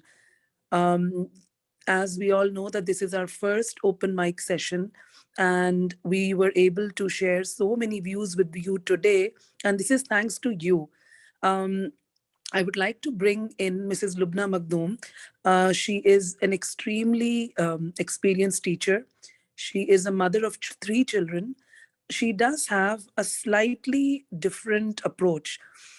I agree with what Mrs. Aisha had to say that, 24/7 monitoring is not possible. We need to gain the trust of our children. We need to mold them in such a way that even when we are not on top of them, they know that it is what is right and what is wrong. But sometimes my comment was, should we be a Hitler? No, we should not be a Hitler all the time. We should not be really strict all the time. But there has to be some boundaries that have to be set. And if a child crosses that boundary, then that cannot be acceptable. That there has to be some things which are not acceptable at all. Because if a child does something which is wrong and we do not react to it in a firm and a strict way, the child will think that, yes, we can do this again. अब वो आपकी boundary क्या है? That boundary can be watching a Netflix show which is beyond the age limit. That boundary for a girl can be dressing in an inappropriate way. That boundary can be answering you back in a high voice. But there has to be something that is totally not acceptable, and we cannot let our children get away with that. They need to know who is the boss, not so that we can, like pressurize them and diminish their spark. Nahi, I'm not saying that. But if you don't do that, they will start taking you for granted. And unfortunately, they will start walking all over you. And you cannot allow that, especially mothers, because Jannat lies at your footstep. They must remember that. They have to be reminded about that. And if they don't, if they're forgetting it, you need to do what needs to be done to remind them. And this was reminded to me by Mrs. Lubna Makhdoom. So, Mrs. Lubna, I'm sorry, you have to speak up now. Assalamu alaikum, everybody. Thank you, Mrs. Samira, for the introduction and your experience also. Frankly speaking, when I was hearing Mrs. Aisha speak just now, I felt she was speaking my mind, literally. I was able to 100% agree on every single aspect of what she was talking. And this is what I have always tried to imbibe myself. Though people who know me around here know that I'm a pretty short-tempered person myself, and it takes a lot of patience as a mother, I feel, to keep your temper in control to begin with, because that's when you can get through to your child. Nothing happens in anger. Anger is from Shaitan, and definitely that when you react in anger, it's not really going to get through to the child. But there are times when, if you do show your anger and your irritation at a few things which are beyond the limit of the child, when they're crossing the boundaries, when they're not respectful towards their elders, or when they're not following the rules that are set for them. You have to show that it is not going to be accepted. There is no way out for you. You have to follow the rules. They have to learn that right from the beginning. And one thing I've always tried to imbibe myself, and well, you know, parenting is always trial and error. What works for one doesn't really work for everyone. So yeah, so for some of the stuff that I've done is always before my children reached puberty. Like I have a 13-year-old, 14-year-old, and a 5-year-old. So I literally have three different age groups going on. So especially for my 13 and 14-year-old, what I always tried to do was, from the age of 8 and 9, I put the concept of puberty in them. And I kept telling them that, you know, once you reach that age, your books are yours. Your deeds are yours. You're going to be answerable for every single action of yours. I feel for the children to survive these days in this world, because there is so much freedom of speech, access, everything, the fear of Allah is the only thing that can save them. So that fear has to be imbibed. And that cannot be done overnight to a 15 or 16-year-old. It is something that has to be done from day one. From day one. From the time your child can start speaking itself, it starts from there. Don't make them do things because out of fear for you, because that fear is going to die someday.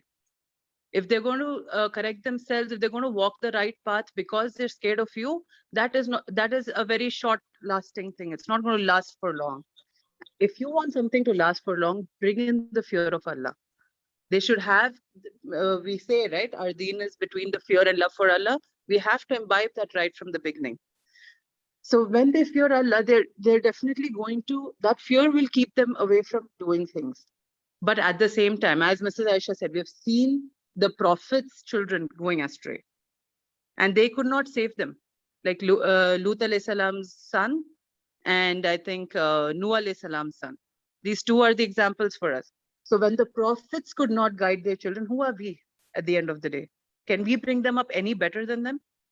We cannot. So yeah, I think Mrs. Saima wants to ask a question. Assalamu alaikum, Aslamna. Actually, my 10-year-old daughter, I always say कि Allah Taala जो है बहुत sad होंगे तुम नमाज नहीं पढ़ती हो, या Allah Taala बहुत sad होंगे तुम ये नहीं काम करती हो. तो now she's start arguing कि कभी कभी बोलती है I don't care.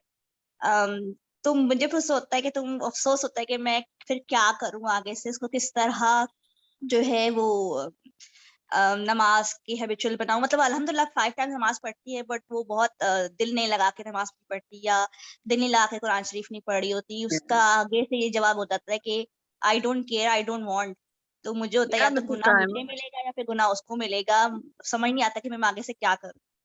See, Mrs. Saima, first of all, गुनाह की जब बात आती है, if your 10-year-old has not yet reached maturity, गुनाह किसी को नहीं मिलता है उस चीज की. And secondly, it's a very common thing that, of course, praying namaz and reading Quran is not fun for the children. This is not something that they're going to want to do as such. So you have to bring in the concept of Allah, showing how much He has blessed us, right from our faculties, from our working faculties, as in our vision, our sense of taste, smell, our hands, our legs. Everything is a blessing from Allah. Put this concept in the children's mind, that everything that they have in their life is not because their father has worked hard. It's not only because their mother's working hard. It's not because money can buy it for them. It's because Allah has blessed them with it.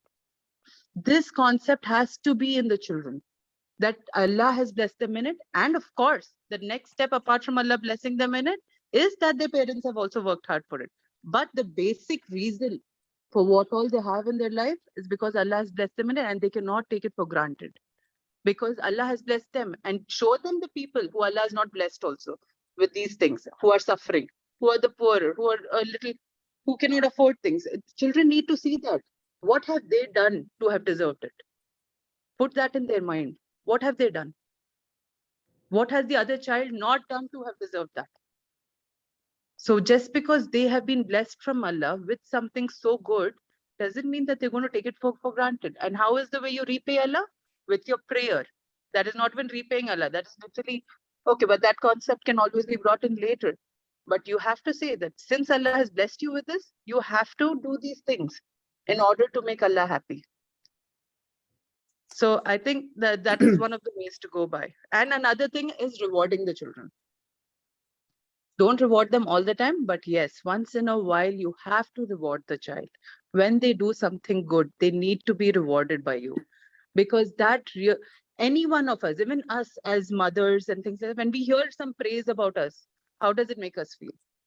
We feel so happy. We feel more, we feel motivated to do more. So similarly with children, how can you motivate them? Reward them. Let it be anything that they like, any simple things that they like. Like my own child, she was not allowed Instagram for a very long time. But Alhamdulillah, I saw that, she's praying namaz properly. She's doing her hijab and everything. And then she just came up with a request that she wanted to have Instagram to chat with her cousins mainly. So then I allowed it. And I feel I haven't done anything wrong in it. And yes, once in a while, I have checked on her Instagram and things were fine. So I just left it at that. And as Miss Aisha said, we have to maintain that level of trust. But I don't believe in just blindly leaving it, because these children, they can very easily, get into trouble without realizing what they're getting into. So once in a while, it's like, say once a month or once in 2 months, they should be aware that you can see it whenever you want to. And that a little amount of pressure from the parents does help keep them on track. But at the same time, if they want to go haywire, they are going to go. You can't help it. That's why we have to keep making duas to Allah to keep our children on the Sirat al-Mustaqim. This is a dua we have to do even for ourselves, and more so for our children also. And make them do the dua for themselves also at the same time. We cannot take for granted the life that Allah has given. We cannot take for granted the guidance that Allah has given us. This is something we have to be thankful for, and we have to beg Allah to keep us upon it. Because how long does it take for anyone to go astray?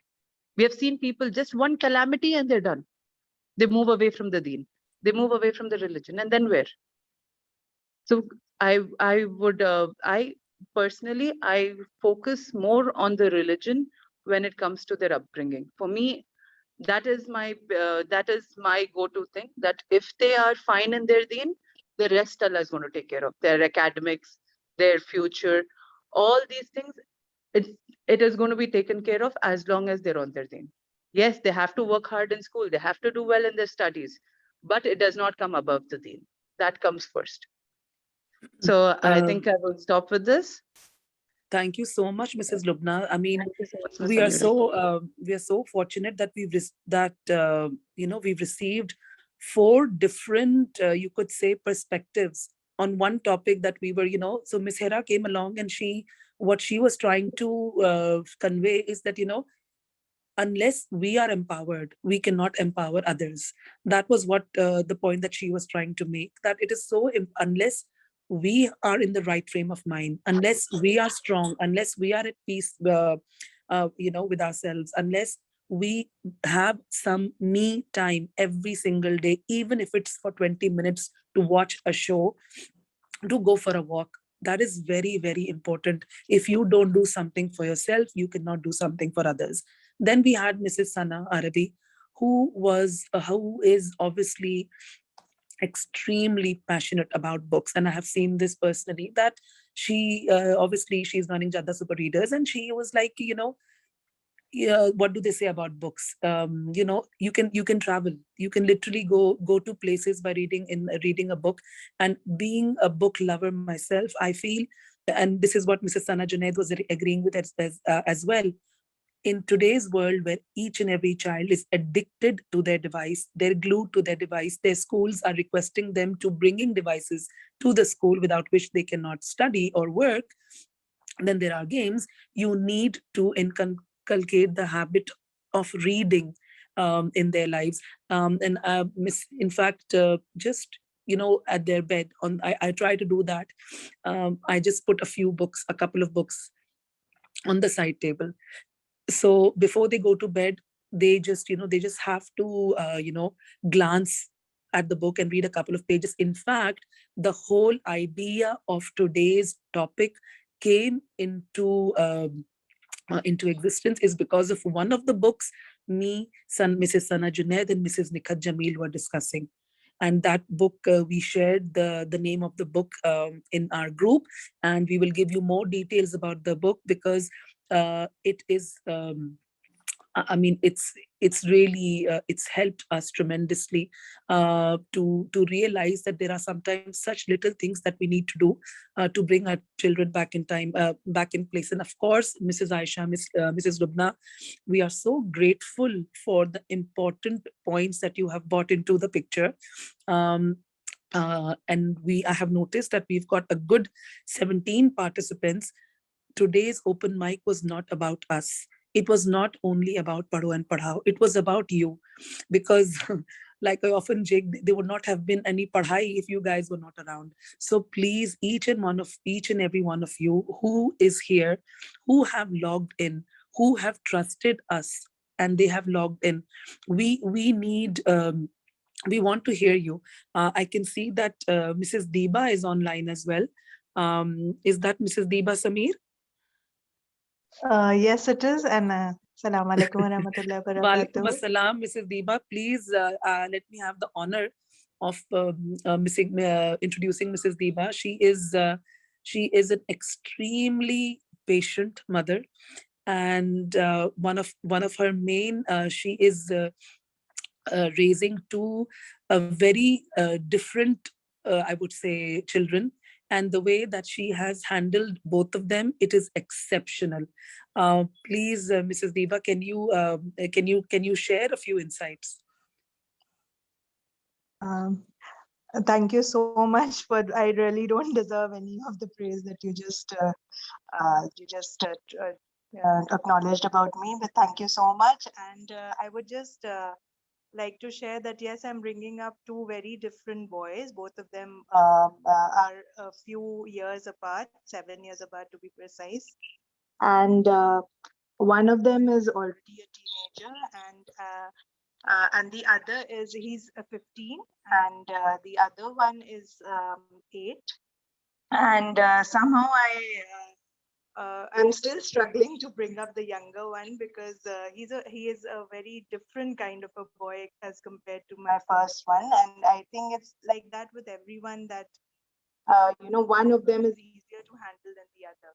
So with my elder one, I've never really had any problems. And to be very frank, even when he's in his teens, I feel that he's quite obedient. And, if I tell him to do things, like he might have a, delayed a bit or something, but he always comes around and he tries to do what we say as parents. But the younger one is an exact opposite of the other one. And even a simple task, getting a simple task done from him is quite a challenge. So I'm still struggling, and I'm still trying to find ways to deal with him. But yeah, that's exactly what's happening right now in my life. So, but Alhamdulillah, I think working with even the younger one, he has really improved a bit, and it's just their different temperaments, and he has a mind of his own always, and you have to, and he's very expressive, and and you cannot tell him to do things, an exact opposite to my elder one. So we're trying to come to terms with that and trying to deal with it. So thank you so much. Thank you, Mrs. Deba, for sharing your insight and your experiences. I think these things have been discussed more and more. जैसे आयशा ने भी कहा और सब ने, कि हमें बच्चों को एक स्पेस भी देना है, लेकिन थोड़ा सा हमने उनको उनके रूल्स, उनकी बाउंड्रीज बता देनी है कि ये आपकी बाउंड्री है, इसके अंदर रहते हुए आप जो भी करना चाहें कर सकते हैं, जैसे मिसेस लुबना ने भी कहा। और एक चीज को मैं थोड़ा सा सपोर्ट कर देती हूँ कि मैंने अपने एक्सपीरियंस से सीखा कि बच्चे के वो जो शौक होते हैं ना, जो ऐसी जो चाहते हैं कि वो करें और जो वो हार्मफुल नहीं है, तो हमें ये हो कि हमें वो परमिशंस नहीं मिली थी या वो हमें सही नहीं लग रही, उसको हमें अवॉइड करना चाहिए, ये मेरा अपना ओपिनियन है। क्योंकि अब बेटा है मेरा, he is asking for like जो लेदर बैंड्स, रिस्ट बैंड्स होते हैं। अगर मैं देखूं अपने फैमिली एटमॉस्फेयर में तो हमारे यहाँ किसी ने नहीं किया और नहीं करते, लेकिन वो एक ऐसा शौक है, वो उसको कोई परेशान नहीं कर रहा। मुझे पता है कि ये एक फेज आया है, वो यूज करेगा, गुजर जाएगा, and it's life goes on. तो ये भी चीज जो होती है हमारी बच्चों के साथ कमिटमेंट को और कम्युनिकेशन को बढ़ा देती है, कि वो उन्हें लगता है कि मेरे पेरेंट्स जो है मेरा गो टू प्लेस है, कि मैं उनको कोई भी बात कर सकता हूँ।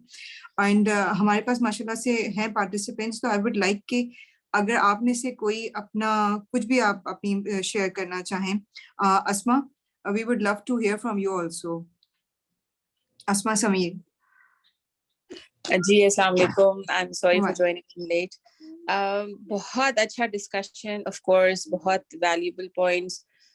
मेरे भी बच्चे थोड़े से एज डिफरेंस मतलब ज़्यादा है, 13 years, 4 years and 1.5. इन सारी बातों में मैं एक बात जो ऐड करना चाहूँगी ना, वो ये कि when you are going through raising them, you and your husband should be on the same page. क्योंकि बहुत सारे डिसीजंस जो माँ ले रही होती है वो बाज दफा हस्बैंड के लिए इतने ज्यादा जिसे कहते हैं ना उनके लिए इतना मैटर नहीं करते। फॉर एग्जाम्पल कि जब मैं अपने बेटे को रोकती हूँ कि आप सॉरी फॉर द डिस्टर्बेंस, जब मैं उसको रोकती हूँ कि नहीं अब गेम नहीं खेलना है या तुमने, तो मेरे हस्बैंड पीछे से कहते हैं it's okay, he can play a little more. तो ये जो चीज है ना, ये भी फिर बहुत कॉम्प्लिकेशंस क्रिएट कर देती है। तो एटलीस्ट या तो हस्बैंड्स को पहले ही बंदा बता दे कि एक ने पेरेंटिंग करनी है एक टाइम पर, या तो फिर व्हाटएवर आई से इज राइट और व्हाटएवर यू से विल बी राइट। तो इस चीज ये कम्युनिकेशन माँ बाप के अंदर भी बहुत जरूरी है मौजूद होनी while raising the kids. मैं इतना ही बोलूंगी, मेरे पीछे बहुत डिस्टरबेंस है, मैं I am just gonna listen. Thank you Asma. नहीं, आपकी बात बिल्कुल ठीक है, ये वाकई होना चाहिए। मैं ख्याल है शायद छोटी मोटी चीजों में तो दोनों का डिफरेंस शायद चल जाए एक ही बात पे, लेकिन जो मेन इश्यूज हैं बच्चों के लिए डिसीजंस के, उसमें तो वाकई दोनों का एक पेज पे होना जरूरी है, कि अगर बच्चे ने कहीं बाहर जाना है या उसे कौन सी देखने हैं, या अथॉरिटी वाली चीज है कि अब अगर मेरे बच्चों ने कोई सीरीज देखनी है तो मेरे वो हस्बैंड का ये है कि you have to go through with it, कि वो कितना सही है कितना नहीं। तो बच्चों को पता है कि अगर मुझे किसी सीरीज के लिए परमिशन लेनी है तो वो मुझे मामा के पास जाना है, कहीं इधर जाना है तो वो उन्हें पता है कि वो अपने बाबा के पास जाएंगे। तो दोनों पेरेंट्स का होना एक उस पर बहुत जरूरी है, लेकिन एट टाइम्स मुमकिन नहीं भी होता, लेकिन फिर भी हम उसे वर्कआउट कर ही लेते हैं उन चीजों को। एंड वी हैव हाँ महविश, प्लीज अगर आप अपना कुछ शेयर करें, अपना इंट्रोडक्शन करवाएं और शेयर करें हमारे साथ।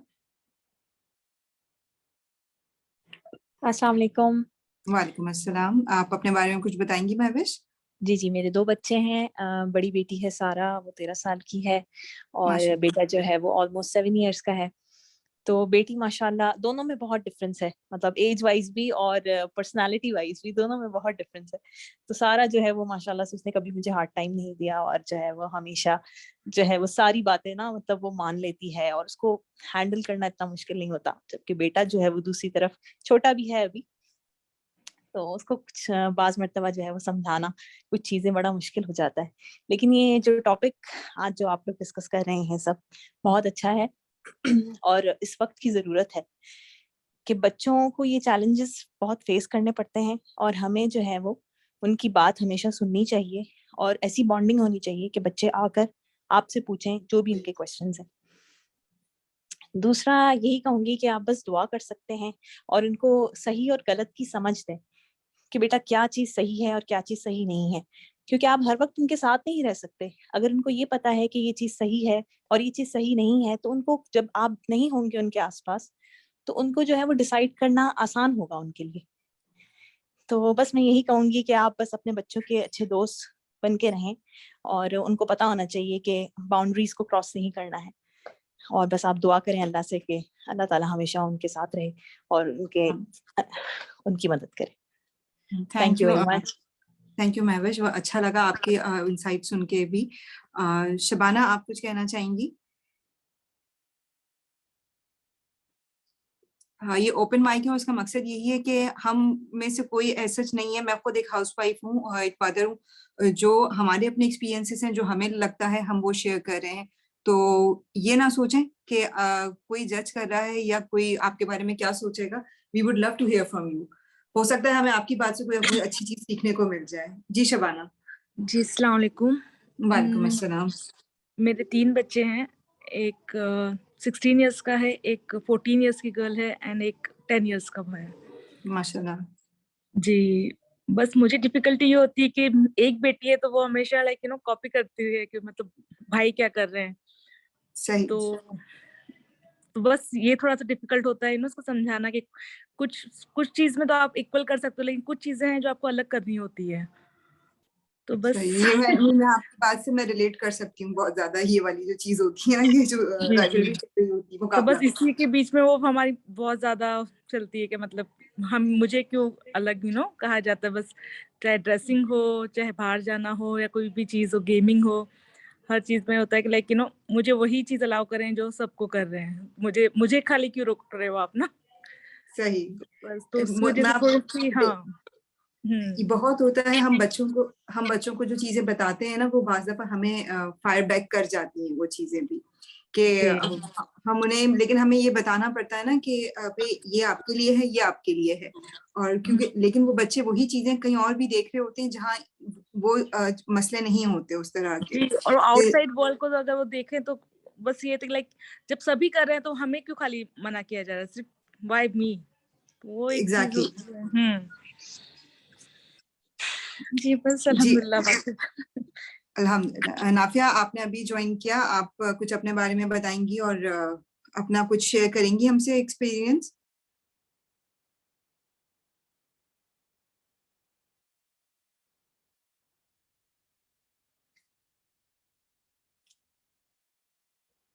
साइमा, आप चाहें तो प्लीज हमसे जरूर शेयर करें अपना कुछ ओपिनियन या अपना एक्सपीरियंस अपने बारे में बताइए। अस्सलाम वालेकुम। मैं साइमा फर्रुख हूँ, अबू धाबी में वालेकुम रहती सलाम। हूँ। मेरे 3 बच्चे हैं माशाल्लाह से। बड़ी माशाल्लाह। बेटी जो है 10 बेटियां हैं तीनों। बड़ी बेटी 10 साल की है, दूसरी बेटी जो है वो 6 साल की है और अभी तो एक पैदा हुई है 6-7 मंथ्स की हैं। तो माशाल्लाह। बड़ी बेटी जो है मुझे काफी टफ टाइम देती है, दूसरी वाली समझती है, वो सही से सिचुएशन हैंडल कर लेती है 6 इयर्स की, लेकिन वो अब कॉपी करना शुरू हो गई हैं। तो वो बड़ी बेटी ने मुझे काफी जो है वो शुरू से ही टफ टाइम दिया है और अभी तक दे रही है। तो वो मेरे अंदर ये है कि मुझे पेशेंस मेरे अंदर बहुत कम है। मैं अपने आप को बिल्कुल अच्छी माँ समझती नहीं हूँ और मैं इस पे बहुत ज्यादा काम करने की कोशिश कर रही हूँ, लेकिन काफी मुझे पता है लैग बैक करती हूँ। इसलिए मैंने सोचा कि आज का टॉपिक जो है वो ज्वाइन किया जाए कि थोड़ा अच्छी माँ बनने की कोशिश की जाए। देखते मैं कहाँ तक कामयाबी मिलती है। आपकी बिल्कुल बात सही है। मैं इससे भी वो करूंगी कि देखें, जब हम शॉर्ट टेम्पर्ड होते हैं ना, क्योंकि बीइंग अ मदर हमारे इर्द गिर्द बहुत सारे मसले हमारे भी चल रहे होते हैं, हमें बहुत सारी चीजें देखनी होती है, तो हम ऑटोमेटिकली थोड़ा शॉर्ट टेम्पर्ड भी हो जाते हैं। उसमें वो भी ये होता है कि फिर ये वाली जब चीजें होती है ना, बच्चे कर दिया, हमने उन्हें डांट दिया या डांटने के बाद हम खुद ही अफसोस कर रहे होते हैं। और मैं आपको बताऊं, जो आपको लग रहा है ना कि मैं एक अच्छी माँ नहीं हूँ, तो ये वाला गिल्ट फेस तो मैंने बहुत फेस किया है, कि स्पेशली जब मैं कोई बहुत जबरदस्त पेरेंटिंग की वीडियो सुनती हूँ या कभी कुछ इस तरह को लेक्चर अटेंड करूँ, तो मुझे लगता था कि जैसे मैं पता नहीं अच्छी माँ नहीं हूँ शायद। लेकिन मेरा ख्याल है ना कि हर माँ जो है ना, अपनी कैपेसिटी में वो अपने बच्चे को बेस्ट देने ही की कोशिश कर रही है। उसका तरीका फर्क हो सकता है, उसके वसाइल रिसोर्सेस डिफरेंट हो सकते हैं, लेकिन मैंने अपने आप को भी खुद ये बात समझाई कि there is nothing as bad mother unless और अनटिल कोई आपका कोई मॉरल या इश्यूज हो। माँ कोई भी बुरी नहीं होती, माँ कोई बुरा सोच ही नहीं सकती ना अपनी औलाद का। तो इससे शायद हमें निकलना चाहिए, क्योंकि इस चीज मुझे भी बहुत तकलीफ देती थी ये, कि भाई अच्छा मैं बच्चे को ऐसे नहीं कर रही या इस तरह की बात नहीं कर रही। लेकिन आप फिक्र नहीं करें, आप यकीनन माशाल्लाह बहुत अच्छे से अपने बच्चों को कर रही हैं उनकी अपब्रिंगिंग। तो ये चीज तो बिल्कुल भी मत रखिए आप। ये हमारे पास 2 नाम और हैं, उन्होंने पूरा नाम नहीं लिखा हुआ है, SMM और SY। अगर आप लोग प्लीज कुछ शेयर करना चाहें। जी अमार वसीम।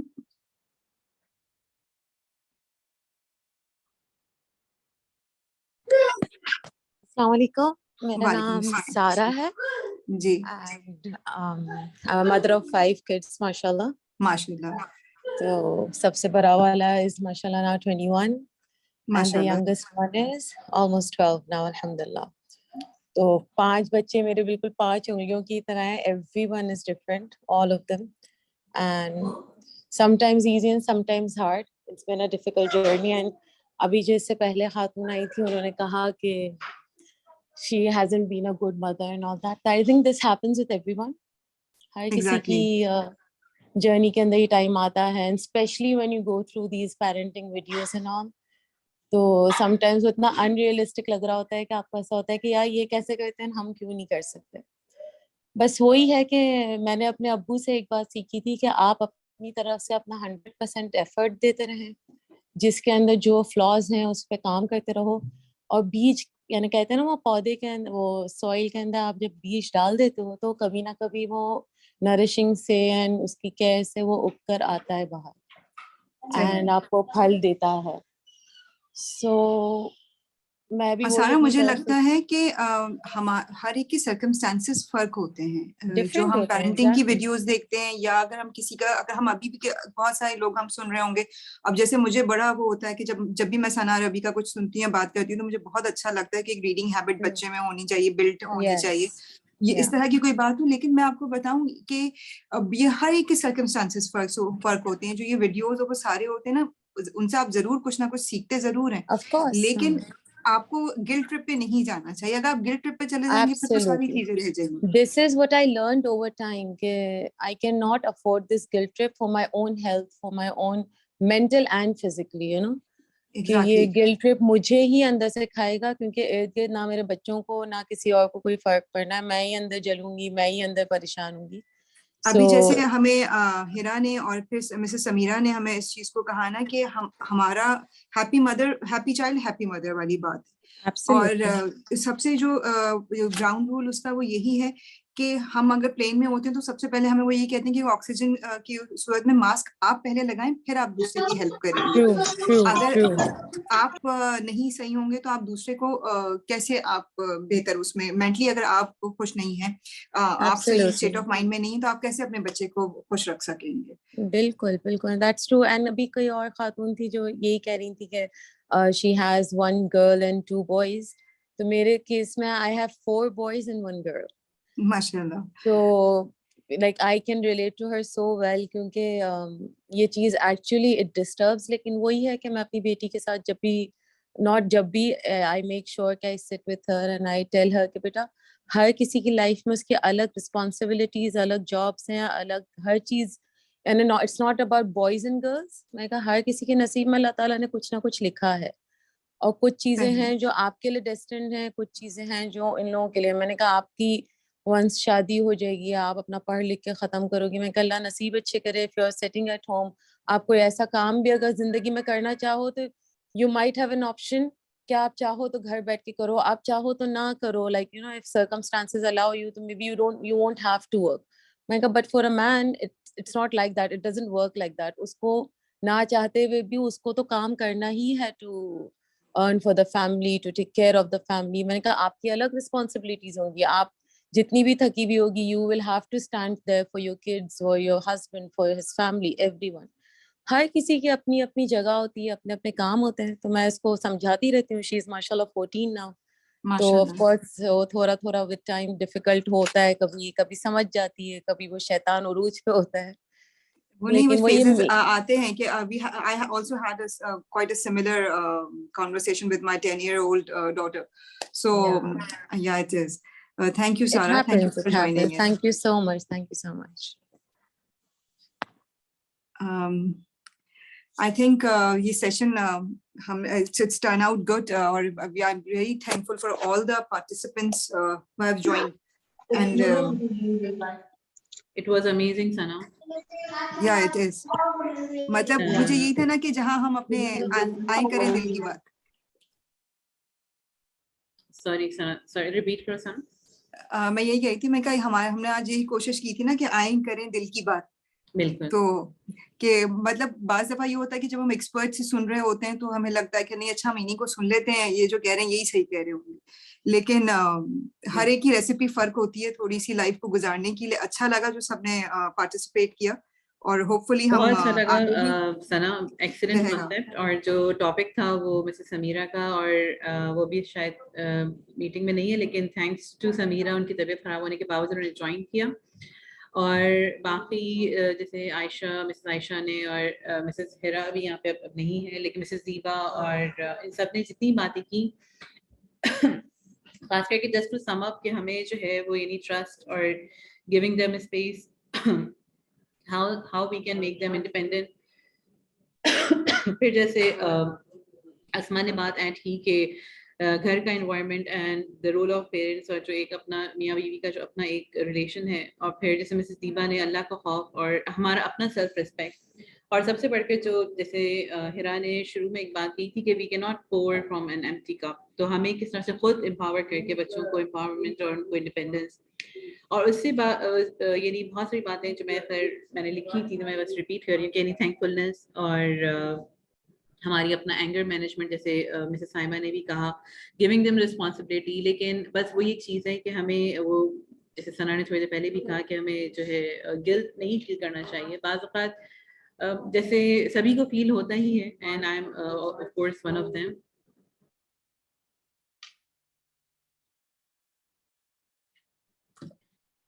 तो मुझे भी फील होता है, सना को पता है, बल्कि जो मुझे यहाँ जानते हैं इस प्लेटफॉर्म पे, मुझे सबको पता है कि जो मेरा अपना बिजी टाइम है, मुझे भी लगता है कि मैं इतना टाइम नहीं दे पाती बात का, लेकिन हमें कोशिश अपनी पूरी करनी चाहिए, और इसके अलावा जो है वो हमें अपना सेल्फ चेक ज़रूर रखना चाहिए, बाकी हम अल्लाह ताला पे छोड़ देना चाहिए। और क्योंकि जैसे मिस आयशा ने बहुत सारी टिप्स जो है वो गैजेट्स के हवाले से दी, thank you so much Ayesha.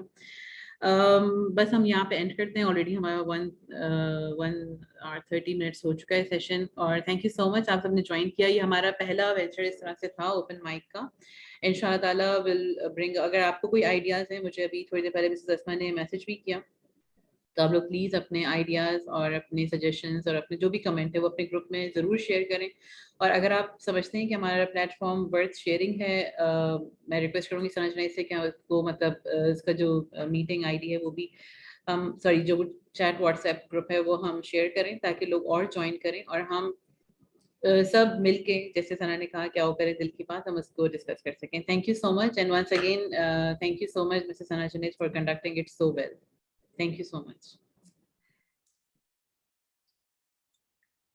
Thank you Nighat, हमें ये प्लेटफॉर्म प्रोवाइड करने के लिए, जहाँ पे हम बच्चों को और खुद को एक दूसरे से कनेक्ट कर सकते हैं। और ये बिल्कुल अब हमारा ये जो पहला एक्सपीरियंस था, व्हिच आई होप कि it turn out good.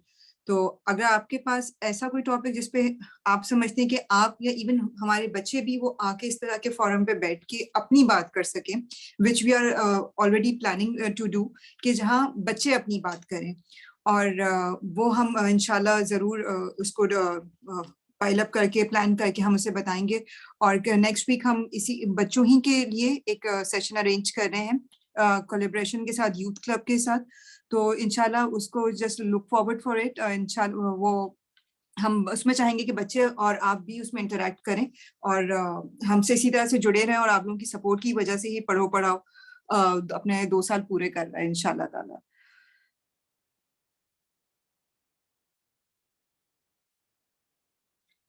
Thank you so much, and Allah Hafiz. Allah Hafiz.